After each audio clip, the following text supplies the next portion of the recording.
Hey everyone! I was thinking it would be great if I could show you a bit of what the development process is like for this project. You'll see what kind of assets I'm making and what goes into making them. At the end, I'll have a bit of advice for people who want to start their own project. In March, it'll be about 2 years since I began development on Fleshport. So what do I do every day towards this game? Well, I'm making and animating the art, the sound effects, the music.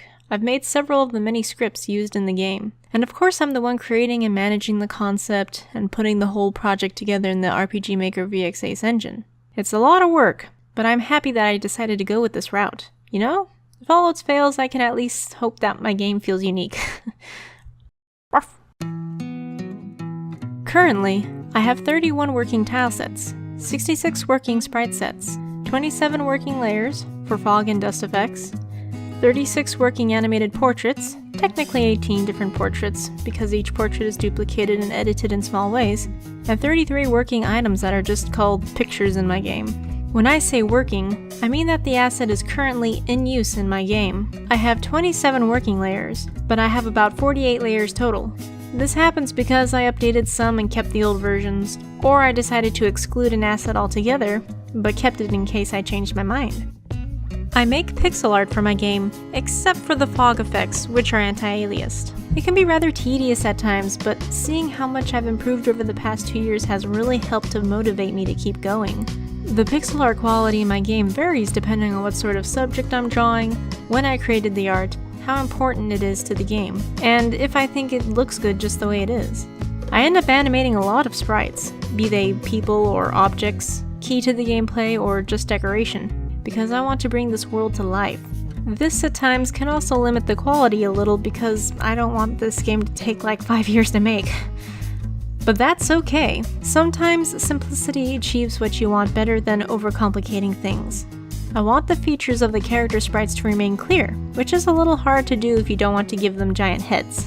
So I don't go crazy with the shading and highlighting on them, especially near the eyes and mouth, but I still try to make them full and complete. Ruff. One of the most fun and creative parts is figuring out how to make sound effects. Some things are pretty straightforward. Move some plates around to get the audio for when the missing piece sets the table, break a light bulb for when a piece of glass shatters, eat a chip for crunching sounds. Other things require thinking outside of the box a bit.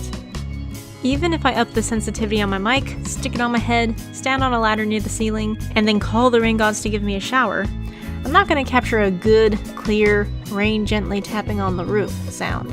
So some improvisation will come in handy. How about taking some rice, or whatever the hell I'm using, and gently sprinkle it on some foil. After I get the audio I need, I take it into Audacity and edit it to fit wherever I'm putting it. If I want to make it sound like it's happening on the roof instead of right in front of your face, I change the equalization so it sounds like it's on the other side of a wall. Here I can add echo, filter out extra noise, and even add effects that make it sound like you're talking on the phone. Ruff. Music, music, music. This is my weakest point. If you ask me to come up with an idea for a story, I can give you fairly decent ideas all day. They just come naturally to me. But if you ask me, hey, make a tune, any tune, I'm gonna sit there for the next 3 hours dicking around in Mixcraft before I get anything that could remotely be considered a song. Making music makes me want to cry. But despite that, I currently have 13 original tracks. None of them go over a minute, which is a bit of a problem. I want to lengthen them all to about 2 minutes. Some of them sound alright, actually, and there's one that gets stuck in my head, so I guess that means it's pretty good? We'll see what other people think.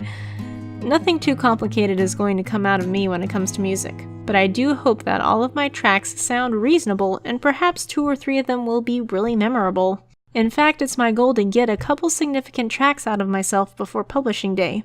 Otherwise, maybe I'll pay someone to make a few good tracks for me. Ruff. Scripting is a bitch, but it's a fun bitch. I prefer it over music, I think. Currently, I have 5 working scripts that I've created, out of the 22 I'm using. This is the only part of development where I'm using other resources that I didn't create, aside from a sound effect that a friend made for me that I may or may not keep. Nothing that I've done is really complicated or fancy in comparison to the other scripts that I use here, but the script I'm currently most proud of is this puzzle that I created. In this puzzle, you rotate the tiles so that their symbols face the adjacent tiles in a specific way. This might sound easy to make, but this isn't exactly what Enterbrain expects you to do with their RPG Maker engines. So you have to come up with ways of creating stuff like this, which I do well with for some odd reason. I was never really good with math, and this stuff is so mathy. I don't know what it is, but anyway. Like, see here, I have a variable that consists of 4 digits. Each digit resembles one of the 4 tiles. Depending on which way the tile is turned, its corresponding digit will go up in value, until it reaches its 4th side, and then it'll decrease back down to its original value. Instead of having 4 different variables, one for each tile, I have this one variable that keeps track of the position of all the tiles. This way, I avoid making 4 if-else statements when determining if the player has successfully solved the puzzle. So let's say you solve the puzzle once the top symbol on all the tiles are on the left. The end of the puzzle will be triggered once the variable that resembles which way the tiles are facing reads 3333. Don't you worry, it's going to be harder to solve when it's fully implemented, and you'll need to find articles that'll help you figure out which way they go, but you get my point. Just so you know, the graphics that you see right here are placeholders, and will not be featured in any release of the game. There's a lot more intricate details that went into making this, but this is the basic idea of what goes on when I script. Believe me, scripting gets way more complicated than this, which is why I ended up using some free-to-use script resources. At least I'm learning how to provide myself with some scripts. Firstly, have at least a starting point and an end point to the narrative of your game. Mine starts at a mansion and ends at a location I'm not going to disclose right now. You can figure out what goes on in the middle over time, but if you've started your big project without an end goal in mind, you may find yourself getting really lost, and it'll be harder to gauge how far away you are from completion. Secondly, don't keep adding on big features. Start your project with a solid idea of what the mechanics are going to be like, and then don't stray too far from your original vision. You might find that when development slows down and you get bored, your mind wanders, you'll want to entertain yourself by adding new, cool features to your game. If you're not careful, you might make promises to yourself and to other people that you just can't keep because now you have too much work to deal with, and also end up with a fruit salad of different mechanics that, while individually are really cool, don't fit together in the type of game that you're trying to create. Lastly, don't worry about making your game perfect. If you plan on selling your game, you definitely want it to be of a quality that reflects the price you're asking for. But you don't want your game to end up in development hell and never get finished. You could have the most amazing game ideas in the world, but they mean nothing if you can't bring them to life. Get something completed, even if it's not flashy. You can get crazy later once you found footing in the industry. As I'm continuing the development of Fleshport, I'm keeping all this in mind. I've done a few things that I wish I did a bit differently that will be troubling to rework. But at the end of the day, that third point is the most important, and I just need to keep working at Fleshport until it's completed. I hope you found this informative and interesting. Thank you guys for all of your support. There will be more videos in the near future.